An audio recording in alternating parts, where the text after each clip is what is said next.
يلا شباب تعالوا تعالوا، عنا كلاسين قطن أبيض كل 10 بما يا بلاش. شباب تعالوا، موجود كلاسين بيض كل 100 ب10. تعالوا بسرعة شباب. لك يا حيوان، بيع كل 10 ب100 مو كل 100 ب10. العمى شو جحش، طالع لجدك ولأبوك. ماما اليوم فتحت التيك توك وشفت صفحة على اسم أبي ومنزلين عليه فيديوهات مسخرة بمسخرة. هلا أبوكي من زمان مسخرة من أول ما تعرفت عليه، وأنا ما بشبهه غير بالجردون، بس مين عجب عامل هالصفحة تشوفيني.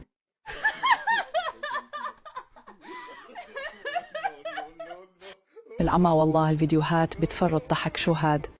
أنا جيت وينك يا بقرة يا ثماء، شو عم تعملي؟ شو طبختي اليوم؟ وين كنت يا جردون؟ تاخرت. وين جردون تاني ابنك؟ ليش مو معك؟ جردون ابنك جاي وراي شايل الكلاسين ولاحقني. وكم كلسون بعت اليوم؟ ولا ما بعتوا شي؟ مثل الحمير بتروحوا وبترجعوا على الفاضي. أنا بعت كلثونين وابنك الجحش ما باع شي. أنا هلا بدي أنام، وإذا بتفيقوني راح خزقكن. بدي أحلم أرجع أكون رئيس وأسجن كل اللي طلعوا ضدي.